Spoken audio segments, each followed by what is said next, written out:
Radhanath, are you ready for this? What? The wisdom of the sages trainings that are going on. Where? At the Eco Village, the Govardhan Eco Village in India. Why? To totally transform your life spiritually. Who? You, me, Radhanath Swami's going to be there. Other great teachers are going to be there. Lots of cool people. How? You go to wisdomofthesages.com/events. You find all the information there. Haribo.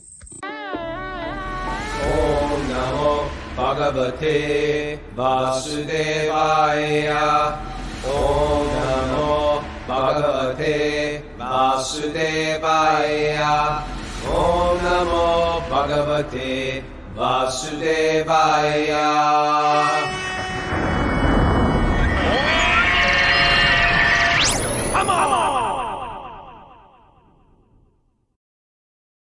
Live from Super Soul Farm, this is Wisdom of the Sages, a daily yoga podcast with your host, Radhanath, and co-host and senior educator at the Bhakti Center, Krishna, who's just sitting in the audience today. And we have a special Q&A day. It's Sunday.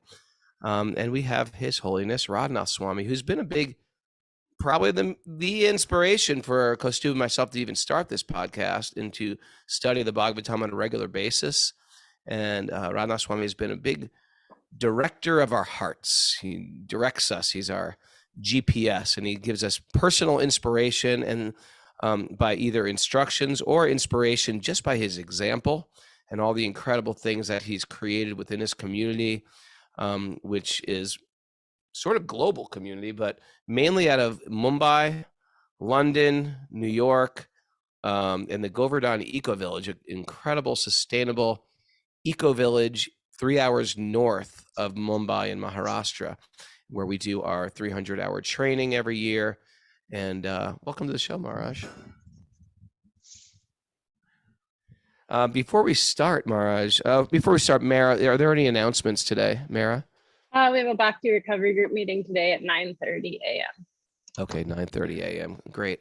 So we have some questions that are going to be asked live from our live crew here. We got about 30 people in my living room. And Maharaj, welcome. It was a great program last night. This beautiful initiation for Radha Priti. And also, do you want to just say anything about the Govardhan Eco Village? It's such a beautiful place. And maybe perhaps what was your intention when you started it?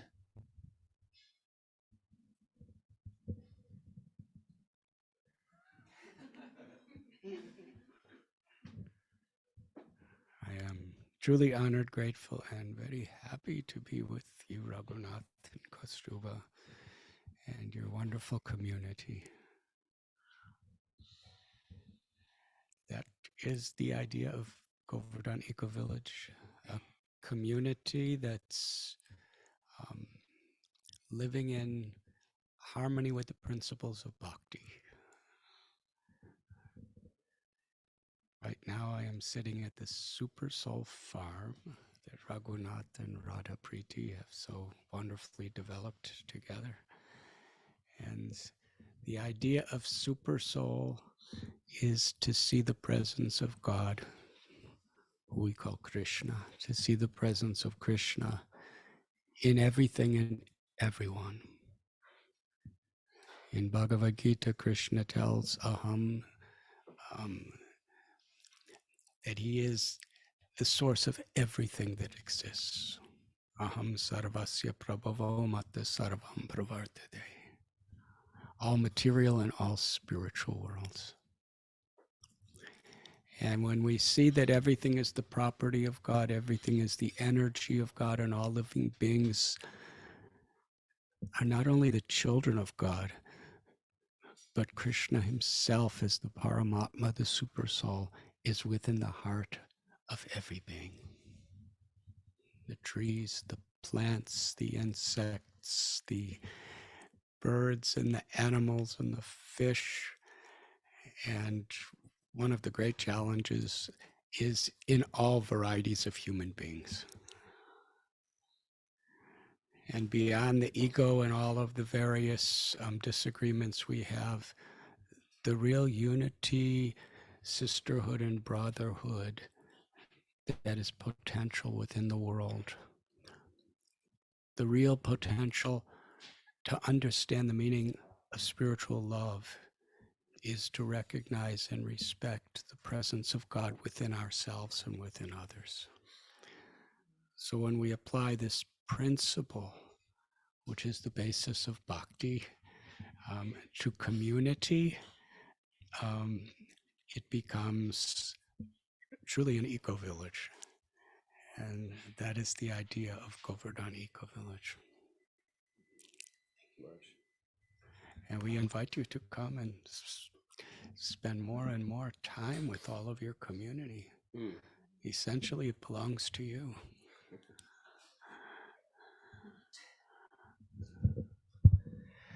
You hear that, everybody? It belongs to me. It's, sorry, I don't know what you were thinking, but you heard this. Maharaj, no, it's so beautiful, and my family has spent so many incredible months there. And we do this in January. We sort of like take it over in January. And, India's, it's a little bit of a cacophony of noises and sounds and scents, and it's a little crazy going through those streets, but you've created this retreat center that is sort of like you feel like you're in old village India, and your devotees take care of us. It's like it's a retreat center. It's a beautiful backdrop for the essential teachings of yoga. So January 4th, we start our 300-hour teacher training. If you feel like, well, that's not my thing, we have a Kirtan Academy that goes on first, parallel to that, and then the Wisdom of the Sages, the wisdom training from the 14th to the 27th. So they begins on the 4th. You can check our website, wisdomofthesages.com, and click on the events tab, and come join us in India. And we are so lucky because, Maharaj, you are a very difficult person to track down. You travel, you go into hibernation, and it's hard to spiritual hibernation. No, that doesn't make sense. That was an offense. You don't go to spiritual hibernation. You go inside, and you sort of like, I'm just tripping over my words today, Maharaj. You know what I mean? But sometimes it's hard to find you. But you come and you spend so much quality time with us in that month. Whenever I sit next to Maharaj, I usually have everything to say all the time to everybody. And when I get around Maharaj, I just fumble over my tongue. So please forgive me. We're going to get into some questions because some of the people here have some very, very good questions. And when you get a person like Radhanath Swami here, you don't waste their time. You ask them these essential questions. And then we learn from them, because a lot of the times these questions are on our mind. Maybe they're not ripe for us to ask, or maybe we've been thinking about them, or maybe we've heard the questions but never had a really good answer. So we're really looking forward to this. And we're going to start today with Jamie from Boston area. Jamie Step Dojo. He's a regular Zoomer. Please welcome Jamie Haribol. And before we start, Jamie, I'm just going to give you the mic. You're going to stand right here, and you can face the screen, even though Maharaj is right here. And you're going to speak into the microphone, and you're going to just maybe perhaps also, before you start, just share how you got into Wisdom of the Sages or into Bhakti, etc., in a concise way, just so the community gets to know you. Okay.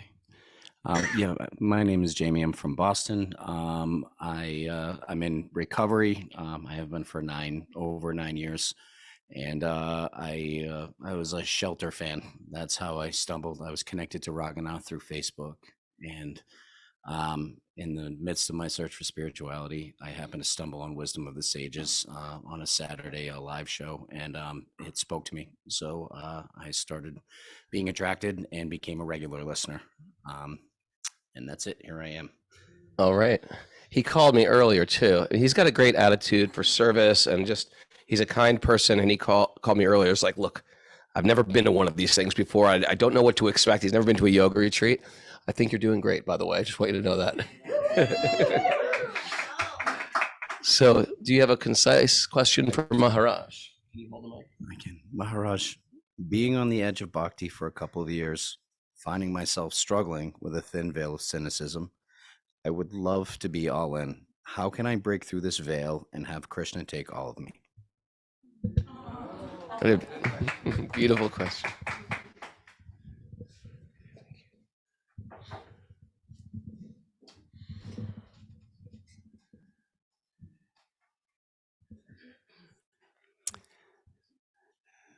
Thank you. Thank you.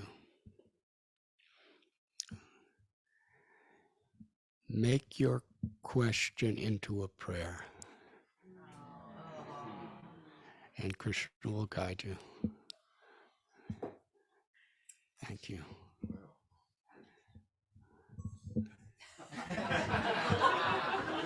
That was a great answer. And that's why you're the Swami. That's why you're the Maharaj. Oh, great. Catherine A. She's one of our regular Savites, also from the Boston area. And yeah, Catherine A., come on and tell us your story, how you got here. Here's, you can hold the mic. Okay, Hare Krishna, everyone. I went to a yoga flight school workshop, and I came for the handstands, and I stayed for the bhakti. And you opened up my heart, Radhanath. So thank you very much. And that's why I'm here today. I'm going to change my life in the best ways possible. And now I'm going to India on a pilgrimage for the first time. So, Maharaj, I wanted to ask if you had advice for a Westerner going over to the holy places for the first time. Thank you. Thank you. Catherine is a big Seva. She leads everybody in our cold water plunges in the pond every morning. She's very renounced, but she's actually very devoted too. Thank you, Marsh. Thank you. Very devoted. In Bhagavad Gita, Krishna tells Yeyatamam prapadyante that as we approach Krishna, Krishna reciprocates accordingly. And these holy places are actually manifestations of God's grace.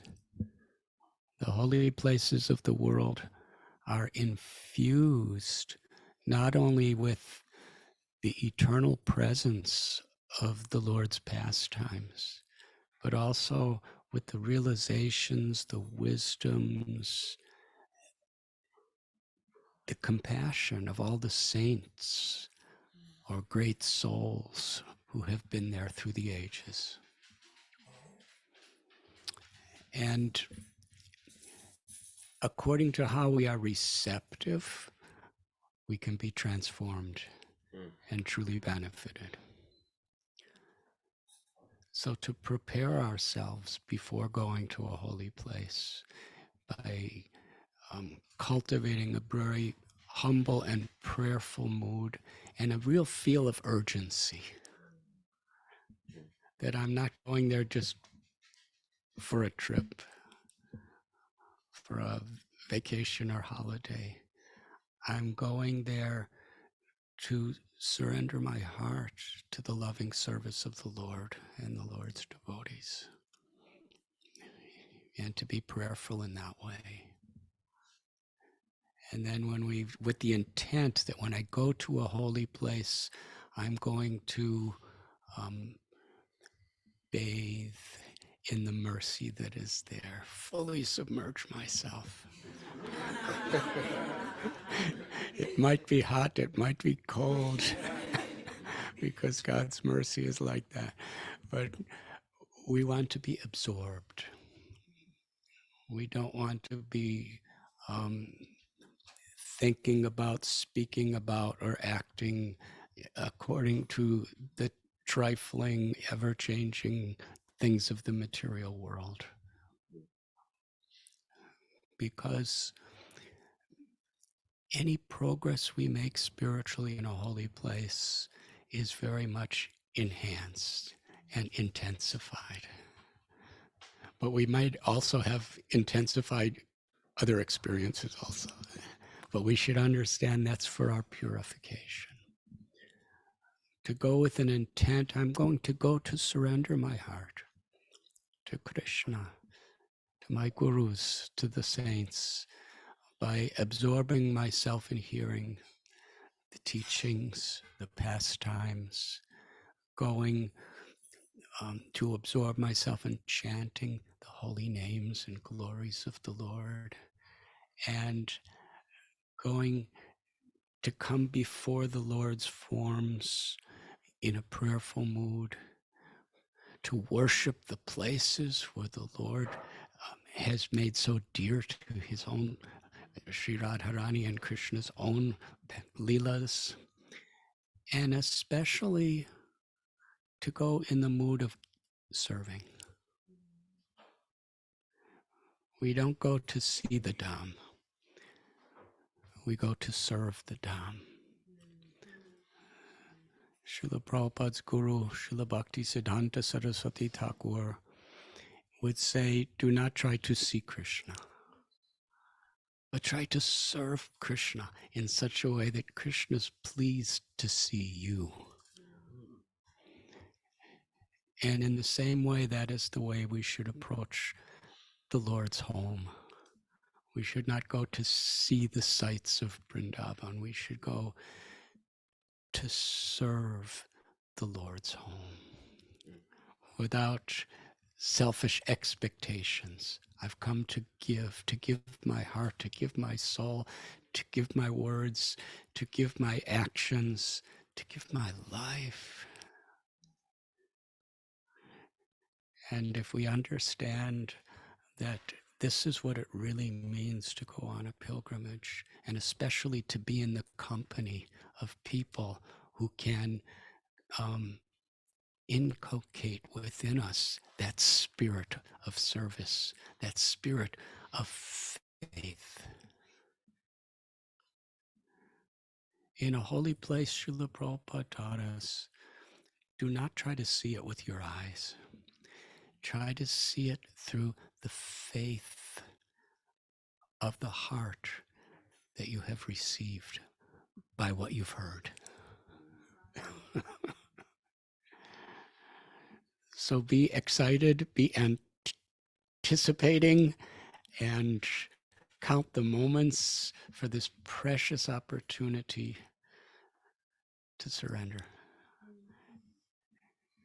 to find shelter, and to serve. Thank you.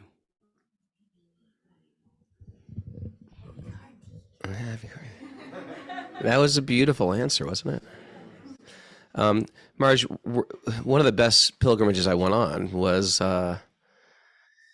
taking a group to Jagannath Puri, and you happened to be saying, oh, I'm going to Jagannath Puri too. Can I go with you? You were so sweet. And we spent every day in Puri with you, and we couldn't have arranged it any better. And now we're going, I haven't been back to Puri since then. And our first stop is we're going to Jagannath Puri. So a question is, in a place like Jagannath Puri, would you like to share anything about it? Like, what should we do? Without you in my life there, physically present, it's like, do you have any advice for me? What to do in Jagannath Puri?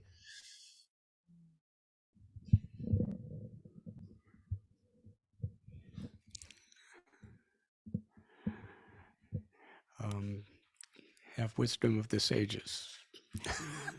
Podcast from Puri. Lord Sri Chaitanya Mahaprabhu is Krishna himself in the mood of Sri Radha, the supreme devotee, who came in the role of a devotee to teach us the spirit and the actions of what a devotee does and how a devotee does it. Lord Chaitanya, Srila Prabhupada explained, is like a teacher who is teaching primary students how to write the alphabet. This is how you make A. And she goes through the exercise. And in those days, they used to use what we called chalkboards. Now I don't know how you do it. PowerPoint presentations. But But the teacher is going through the exercise, not because the teacher needs to learn, but to teach us. And in the same way, Lord Chaitanya appeared. After he became a sannyasi, he decided to go to Vrindavan to stay forever. But on his way, Lord Nityananda, who's the original guru, he was feeling so much compassion for Lord Chaitanya's devotees in Navadvip and actually for people all over the world.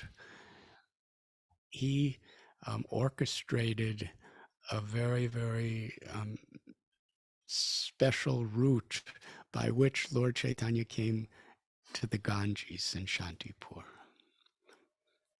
And there, Lord Chaitanya's mother and all the devotees were waiting for him. And Sachi Mata, Mahaprabhu Lord Gauranga's mother, she said, if you go to Vrindavan, it is so far away and it is such a remote place. I will never hear about you. I will never be able to receive or give messages to you.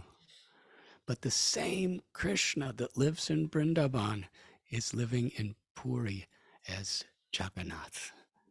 And Jagannath Puri and Navadvip are like two rooms in the same house.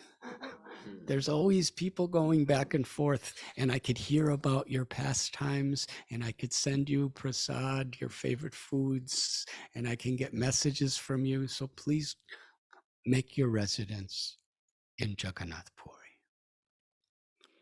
And all the devotees unanimously agreed what Sachi Mata is saying is the best. So Lord Chaitanya accepted.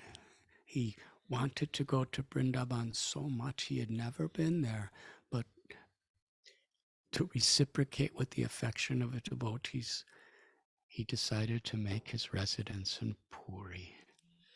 And actually, he lived there for the next 24 years.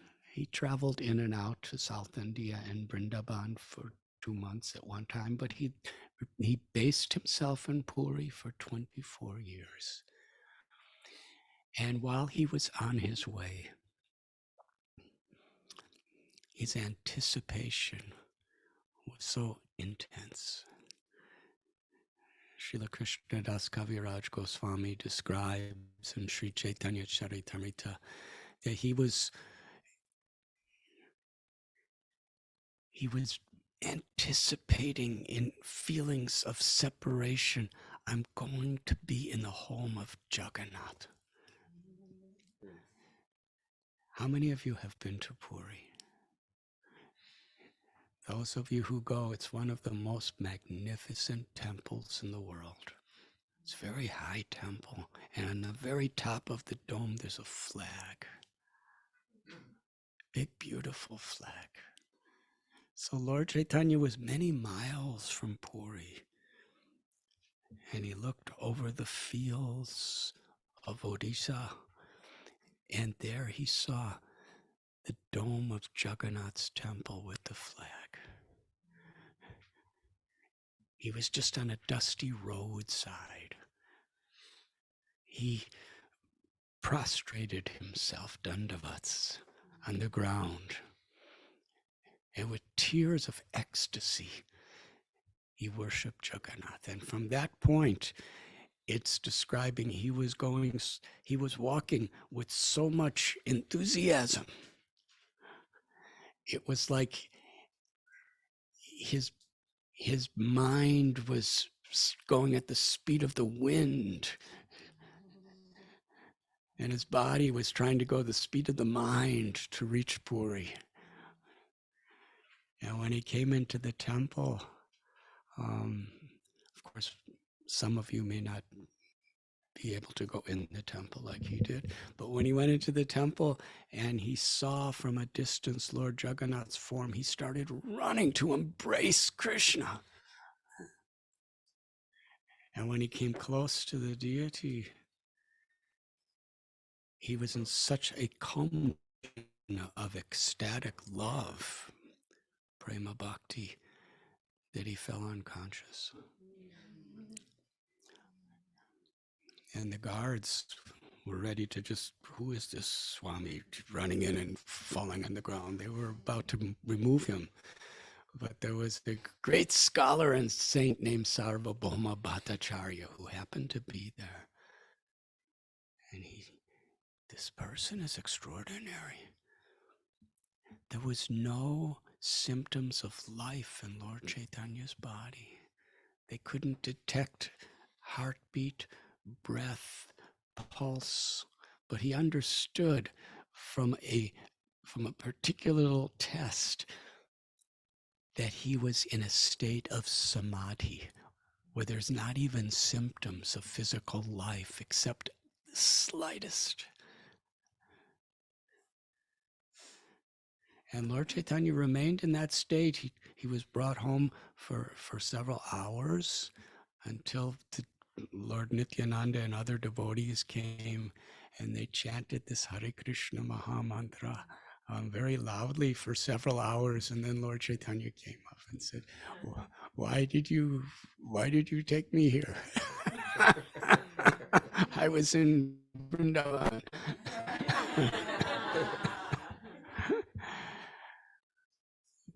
But this was Lord Chaitanya's mood of how sacred he experienced Jagannath Puri. And to follow in his footsteps, Jagannath Puri is non-different than Vrindavan. The Ratha Yatra, where Lord Jagannath's chariot is brought from Jagannath Temple to Gundicha, is the traditional celebration where approximately 1 million people come to this parade every single year, and it's been going on for thousands of years, of bringing Krishna from Kurukshetra to Vrindavan. It's a meditation. There are so many wonderful holy places in Puri where Lord Jagannath performs his pastimes, where Lord Chaitanya actually studies Sri Chaitanya Charitamrita, especially the Madhya Lila and the Antya Lila. And you'll find that almost everything you read about, the places where it happened, are still there today in Jagannath Puri. The Gambhira, the residence of Lord Chaitanya, where limitless pastimes took place. Siddhabakula, the place of Haridas Thakur, where he would chant 300,000 names of Krishna every day, and where Rupa Goswami lived with him, and Sanatana Goswami lived with him, and Lord Chaitanya would meet him every day. And there's the temple of Tota Gopinath, where Gadadhar Pandit would worship, who is Srimati Radharani and Krishna's Leela, would worship this beautiful, timeless form of Krishna. And there's Sarvabhauma Bhattacharya's home, and there's the Jagannath Temple and Jagannath Nataka Gardens, where Ramananda Rai would perform his pastimes with Lord Chaitanya. And there's the sea, a beautiful sea that all the devotees would bathe in every day. It is described that when Lord Chaitanya and his associates would bathe in the sea of Puri, it's very beautiful. The Ganges was feeling so much separation from Lord Chaitanya that she would flow from the Himalayas super fast just to get to the sea so that she could contribute her water for bathing the Lord. Jagannath Puri is, when Srila Prabhupada was a young boy, he would tell us from time to time, he used to, in Calcutta, where his home was, he would go to the railroad schedule to see when the trains were going to Puri. Because he was so eager to go to Jagannath Puri. But you will be truly charmed by the spiritual atmosphere of Jagannath Puri.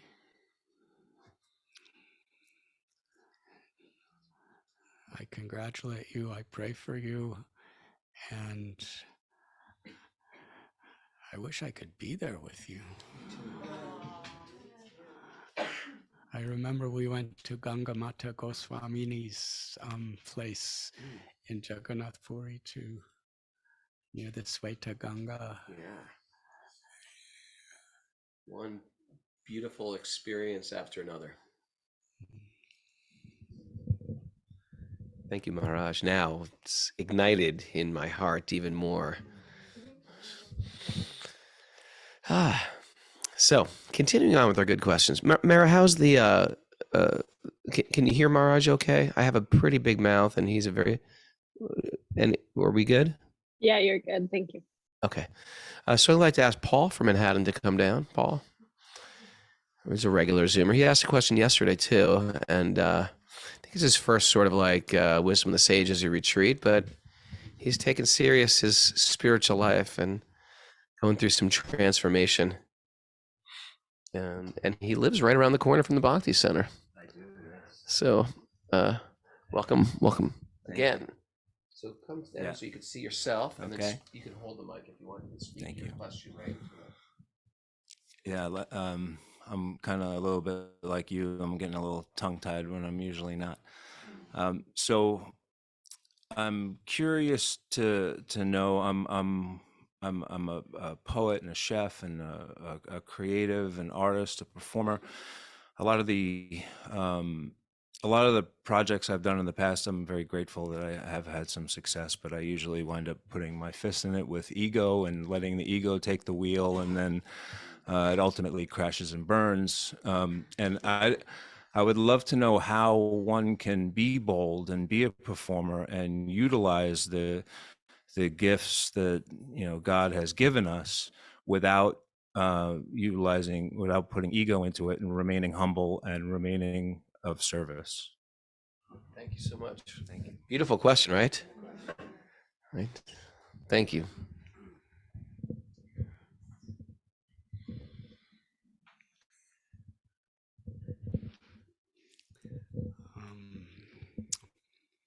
Thank you, Paul.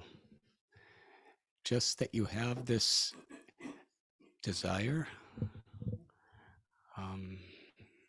is a very rare and glorious blessing in your life, because most people are pursuing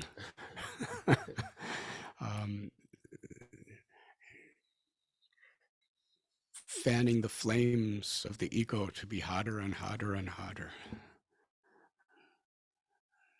So much of the world, that is their goal, their aim, is to serve the demands, the cravings, and the fears that are caused by the ego.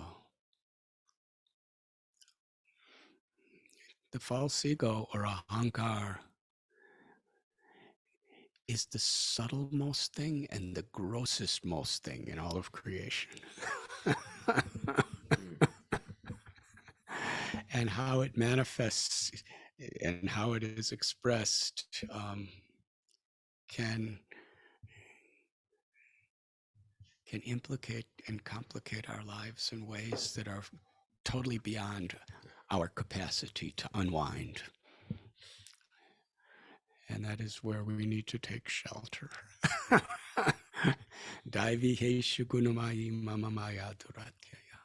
Krishna tells that this material nature, which is driven by the false ego, is very difficult to overcome. But one who takes shelter of me can cross beyond it. In spiritual life, even if we're aggressive like Arjuna in performing our duty, or Hanuman, last night we were speaking about Hanuman.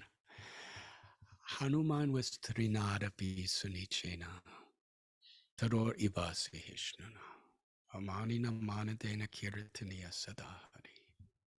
He was more humble than a blade of grass, more tolerant and forgiving than a tree, eager to offer all respect to others and not expect any in return.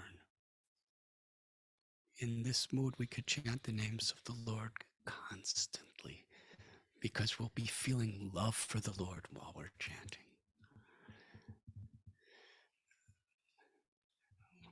Hanuman was the humblest, yet how he accomplished his mission. Arjuna was the humblest, but how he accomplished his mission. And then in our own life, we saw our beloved Srila Prabhupada. Just last month, we celebrated in London, when I was there, when Srila Prabhupada arrived in America for the first time in 1965. And we were meditating on the prayers that he wrote just when he was approaching on that 38-day cargo ship journey. He had just had heart attacks and seasickness. He had no money. He didn't know a single person in America. He didn't really know if anyone was even going to be there to greet him. He wasn't even sure if they're going to let him in. But he wrote these prayers just outside the Boston Harbor. And those prayers are so meaningful for us because it's the foundation of everything he did. He was risking his life to give every bit of his energy to share bhakti with others. But what was his mood? Krishna, I have no capacity to reach these people's hearts. It is only your words that can give them happiness. Let me be an instrument to speak your words and give them the understanding to comprehend your words and make them happy. Let me just be a puppet and dance as you want me to dance. Now, what is the greatness of a puppet? The greatness of a puppet is the puppet is surrendered to the puppeteer. Yes, if the puppet is thinking, actually, I don't need you, I can do it myself. then all the strings get tangled. And that's there's so many tangled strings in this world today, in our own minds and in the whole environment. The exploitation and the pollution and conflict and divisions of this world are so much on the basis of following the dictations of the false ego. We want to be the enjoyers, we want to be the controllers, we want to be the proprietors, and we want the credit for whatever we achieve. But great persons, as we make spiritual advancement, we understand the more we take credit, the more we increase the miserable fever of the mind. It may taste good for now, but it's increasing the fever. And the more and more our fulfillment and pleasure in life is so superficial and artificial and unfulfilling to the heart and the soul. But when we do the best we could with whatever we have, for the glory of God, in compassion for others, and to be grateful, whatever little poetic, musical, or aesthetics, skills that you have received, Paul, be grateful for them and understand Krishna has entrusted these wonderful skills with me to share with the world to help others. And if you do that, you will be empowered with the current of grace to really help others. Renunciation is not just to give up wonderful things we can do or wonderful things we have. Real renunciation, yukta vairagya, is to engage them in this spirit. This has been entrusted to me on behalf of God to use in true compassion for others, to enlighten others. Poetry, music, art, throughout the ages, has such a deep and profound effect on the human spirit. And how much it can actually make that connection between God and the soul. So you are very fortunate you have these wonderful skills. Now make the skills wonderful by utilizing them in a wonderful way. But that's only possible when we're bold, we're enthusiastic, we're determined, but it's all built on the foundation of humility, gratitude, and an eagerness to be an instrument of Krishna's grace.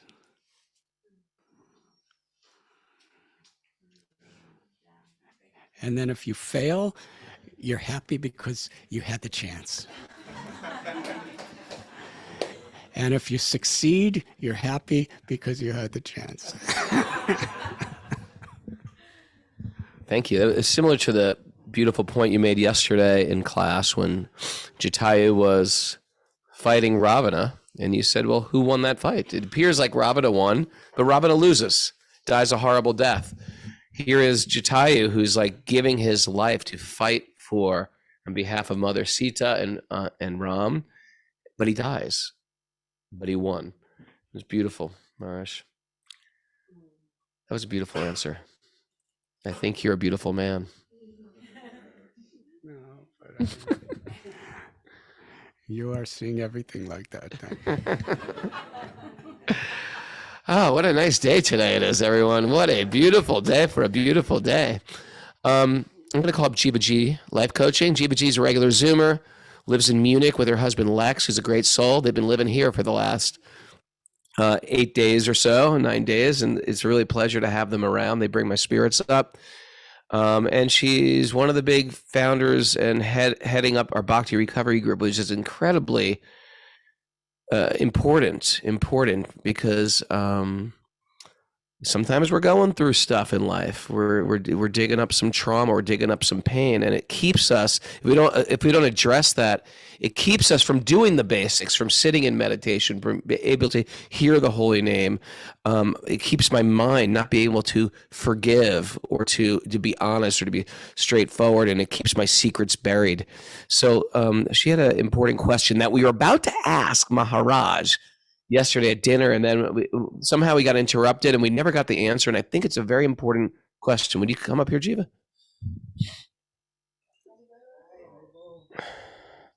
And Jiva, the first question is, how'd you get into all this stuff anyway? That's my first question. So please come here, grab the mic. Yeah. How'd you get into all this stuff? You can hold the mic, but you got to come into the picture. Yeah, and you can hold the mic. Yeah, this is just awkward. Yes, okay. Repeat that question. Just how did you get into Krishna? Just brief, concisely. I got into Krishna. I was into recovery 25 years. I've been clean and sober for 25 years. And I hit a spiritual bottom in my recovery.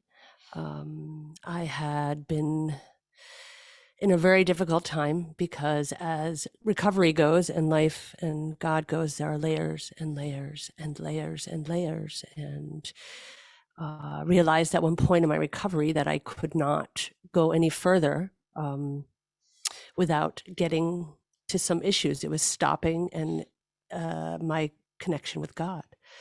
And I reached out to Kastuba. and A childhood friend. a childhood friend. We used to run the streets together.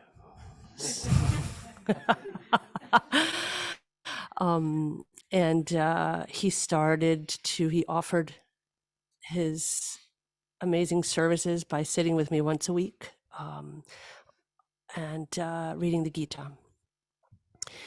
And then it just happened, and the doors opened, and I had a spiritual experience, yet another spiritual experience, a deeper spiritual experience, and I finally knew who God was, and God was Krishna for me. It made such sense, and it was actually a deeper form of the 12 steps in my eyes. And I made anything that Kastuba read to me was so relatable to all the 12 steps that I just was like, okay, there was no question. And then it grew and grew. And then he kept telling me to meet you and get involved and meet Maharaj. And that's how it happened. And it just started growing. And I love you guys so much. Love you. So please ask that question. Okay. So, Maharaj, my dear Maharaj, much like Raghu, I always feel like a baffling fool when I'm standing in front of you or kneeling in front of you. That's babbling fool. Okay, babbling fool. Sorry, I've been in Germany way too long.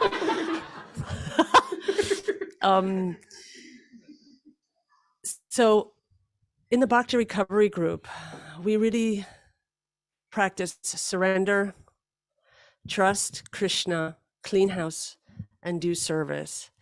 And the service is in very big capital letters. As we have a lot of recovering addicts and a lot of recovering alcoholics and a lot of recovering codependents and recovering adult children of alcoholics and dysfunctional families, we have eating disordered people or people with eating disorders. And it's very tricky for, let's say, an addict or an alcoholic who discovers they're also codependent and discovers they're also people pleasing, that when service is rendered, that they are not codependent in their behavior as such as it becoming so unhealthy that they give themselves completely, but not in the mode of pure devotion. Now, how can somebody know that for themselves? We would really love to have that answer from you or your reflections on that. What is that? When does someone cross pure devotional service and it to go into a place of wrong motives to satisfy not Krishna and everyone else, but to satisfy their own need to be recognized of the ego? Can I jump in with Yeah, this? please do. Because there's a fine line, because we talk about, you quoted Lord Chaitanya, I want to do selfless service. I don't want to expect anything in return. But, people could accuse, well, what about the lady who's trying to serve her husband and her husband's just completely abusive? Or, and she's enabling him by not saying, hey, no, you can't do this to me. I want to be a good wife. I just want to serve. When do you say this service isn't right any longer? Now I'm like endangering myself or my family. I've been enabling my partner to continue bad behavior and bad choices in the guise of being more spiritual. You put it perfectly. When does that scale tip over? Exactly. That's exactly what I wanted to say, but not as eloquent as you. So thank you. Margie, do you understand the question? Have we? Well, I only say that's not. I'm hard to understand, Maharaj. I'm not criticizing your comprehension skills. I tend to be a little baffling also, as well as babbling.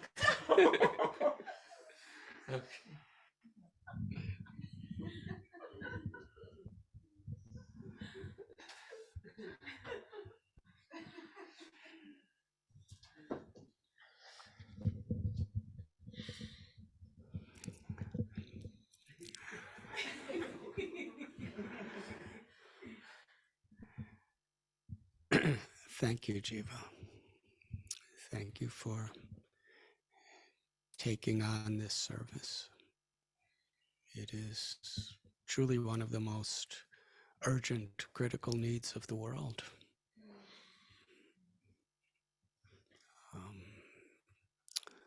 Addictions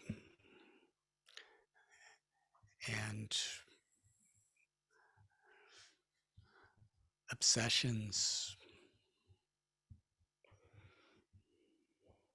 We're also vulnerable to that.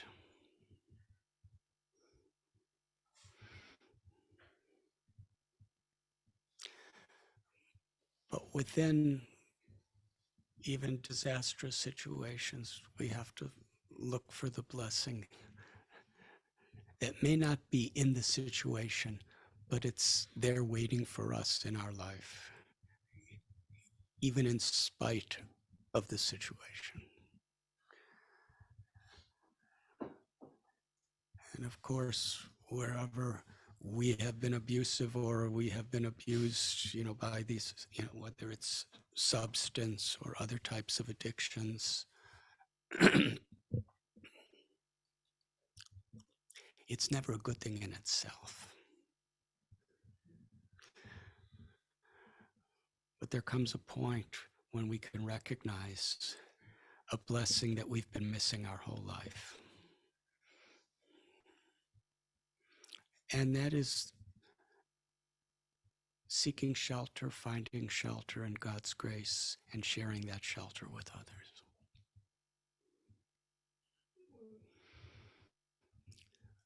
This specific question of, when are we enabling and when are we serving in such a way that is unwholesome and unhealthy for ourselves and others in the name of service.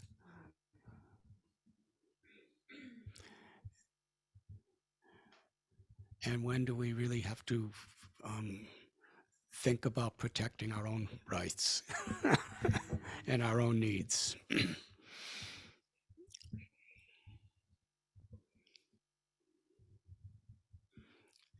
In many ways, enlightenment can be discovered in finding that balance. And as in 12-step programs, we need the help of others because we get lost. We get bewildered. But if we have honest dialogue and caring relationships with others who are passing through the same difficulties, or with people who we really have faith can spiritually elevate us, that community, we're there to help each other. We're there to remind each other. Because as Srila Prabhupada would say, a drowning person cannot save another drowning person.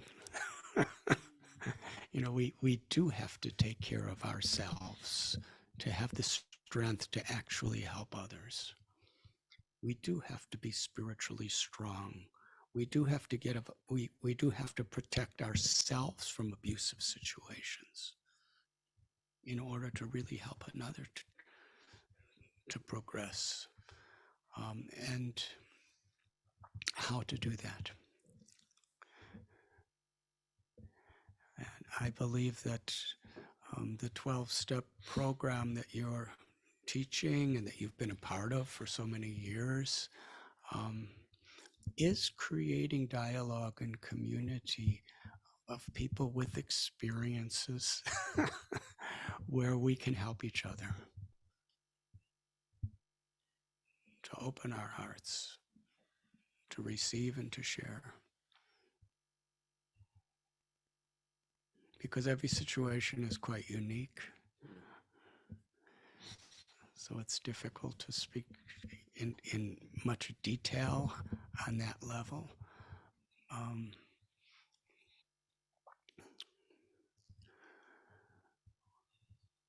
we need to empower each other by giving knowledge and emotional and spiritual tools by which we can make the right choices moment to moment in our lives.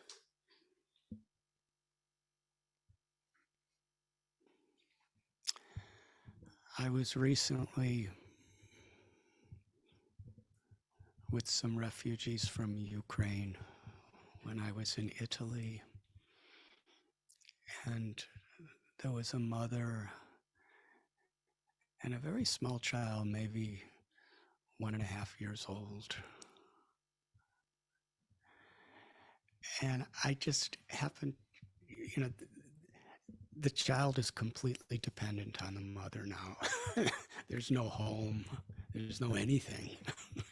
It's just, the mother is going place to place just to protect that little baby.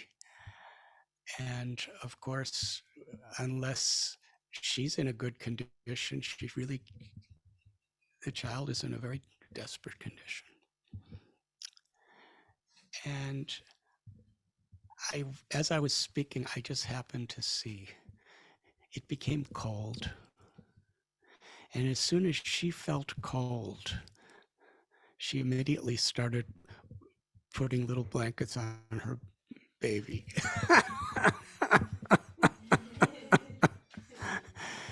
And I thought that was just something very beautiful. The idea of paraduka duki, because there was love. When she felt cold, she was thinking, if I'm cold, he's cold too. But at the same time, she was putting on herself too, because if she's sick, she can't help her child. Compassion is a very, very deep and profound, perhaps the most important subject in all of creation for people to learn.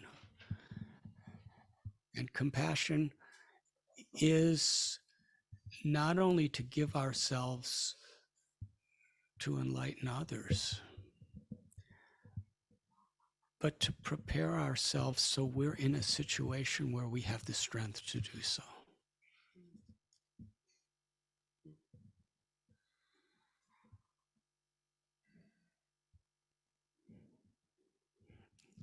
And because of the complexities and complications of just how life works in this world today, especially human society, community is very important, of like-minded people who are there to help each other and switch on the green lights and the yellow lights and the red lights and the traffic signals.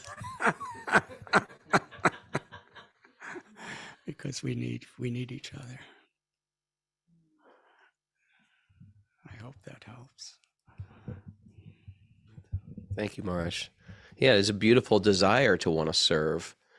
And then sometimes people, they give so much and they become vulnerable and then they get hurt and they feel like, well, I just need self-care. And we get this whole self-care movement, which is like, I need my boundaries. You can't, and we lose that service attitude. So I think, Jeev, I want to thank you too personally, because I think this is such an important contribution to the Bhakti Yoga community, where we don't want to perpetuate sort of a perverse type of service where we're serving, but it's actually it's completely dysfunctional, and therefore we need other mentors to come in and say, you know what, this is crossing the line. And it's beautiful that the society is getting big enough and the community is getting big enough that these questions come up, and you have so much great things ahead of you, and I'm so happy Maharaj is empowering you in so many ways. Hari Bol. We're just going to go a few minutes over because we have a very special part of our community here. I'm going to introduce Sari, who asked a question yesterday. And Sari's from Long Island, and she's a really sincere soul, and best friends with Danny, who's her introduced her to Bhakti. And she went through a tragedy not that long ago. Her adult child died, and she asked a question to Kostub and myself yesterday. But I feel like it's just a way a lot of us experience loss in this world, and like unthinkable loss. And Kostub and myself gave the best answer we could, but we would love to hear your opinion and your truth and your realization. And to help give her some solace, would you like to just come up here and answer the question, Prabhu? From Long Island, please welcome. Sorry. Thank you. Maharaj, how do I open my heart to Krishna after losing my daughter when I feel that I'm so lost, I'm so angry and sad, and she's gone, and even when I do find joy, how do I not feel guilt over living?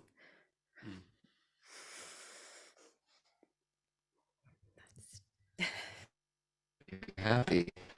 How can you enjoy and so the tragic car accident where her and her best friends passed away. And anyway, it's beautiful to see you. Sorry, I'm very eager to hear Maharaj's.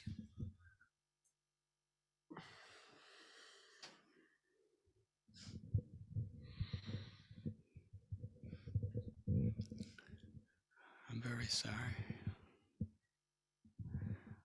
A mother's heart is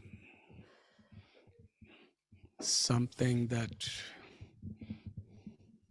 has a depth that sometimes logic and philosophy cannot really reach.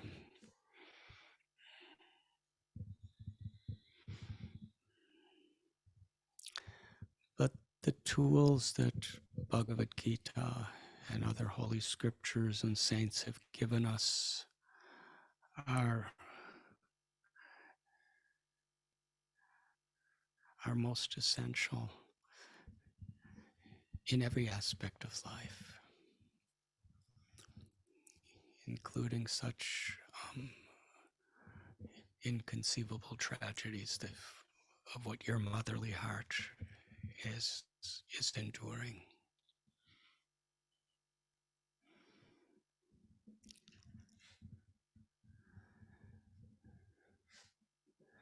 There's no use in trying to be happy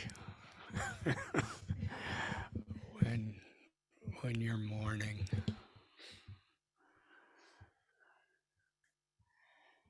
At the same time, knowledge of the soul is a truth that needs to be recognized.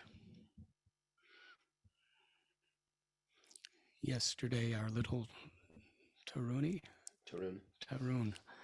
he was reciting a verse from Bhagavad Gita. How old is Tarun? 8. He was 8 years old, and he spoke it very strongly and enthusiastically.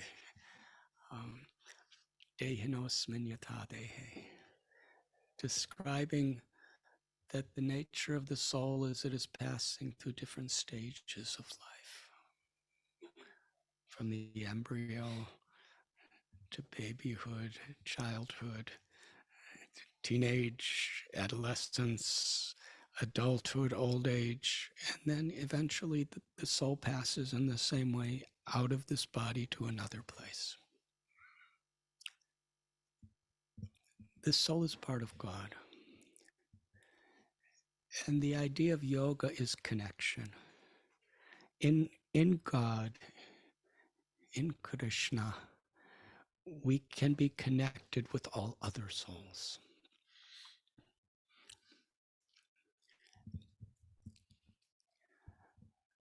Somehow or other, whatever inconceivable situation caused it, your beloved daughters left that body that was that was such a beautiful medium for you to exchange love and care for. but you can still connect with her from soul to soul through the grace of God. And it's not just an imagination.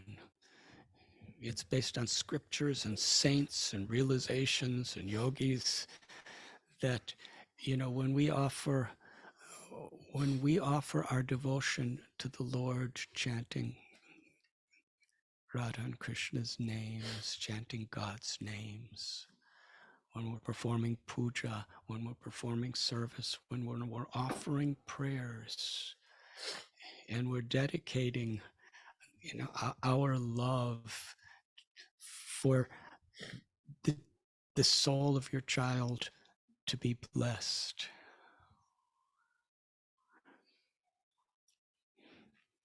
We can know for sure that those blessings are going there. You may not be able to physically interact with your child the way you used to, but you can serve and express your love for the soul through God's grace even today.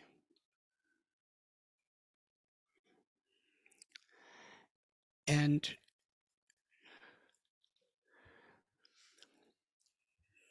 the real connection we have with someone we love is in the love we feel. Because there are so many bodies within this world, but we don't really feel so much for them because there isn't that love. So it's not just the physical body that is the identity of the person, but it's the spirit within them and our love for the spirit, our love for that person. So in that sense, even though it's painful, the love you're feeling now for your daughter, her presence is in that love. And in the grace of God, you can actually share that love in a very spiritual, beneficial way for her also.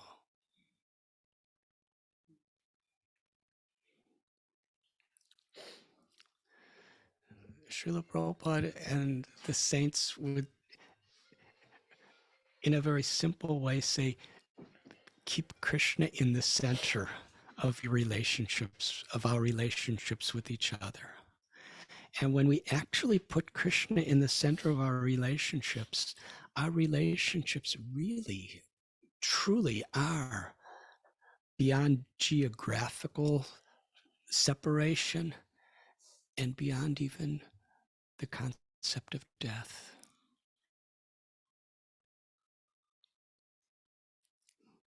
Just put your love for God as the center between yourself and your daughter as much as you can. And don't try to be happy, just try to show your love through your Krishna. Please bless her. Chant the holy names of the Lord, offer your prayers, offer your puja, offer your service with this love. Please share this with the soul of my daughter. And she will receive. Now we just press one little button on a cell phone and we can talk to our relatives 10,000 miles away. And that's just, material technology. What to speak of the Lord within our heart and the Lord within her heart. If we just dial the right number. Through the spiritual technology of Krishna's limitless love and grace, you can be connected with her forever in that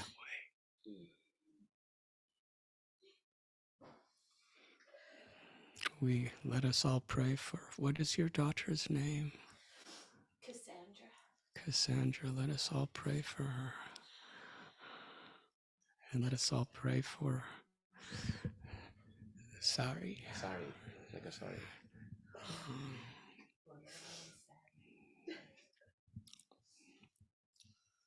And thank you so very much for being with us today.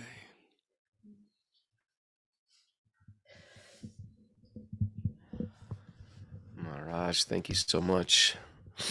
Everybody here in the room, our big crowd of live is all teary-eyed and loving and supportive of Sari.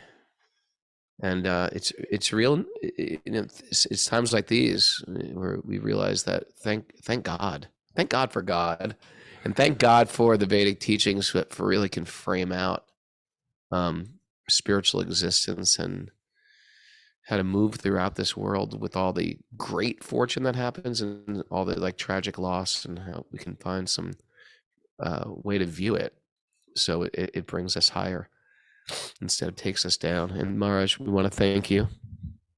We usually do this with some music. Kaustubh is our DJ today. Thanks for joining us live. Kaustubh, please join us. Come, this is the parts, Kaustubh. Kaustubh, say something. That was the best show ever, because I was out and Maharaj was in.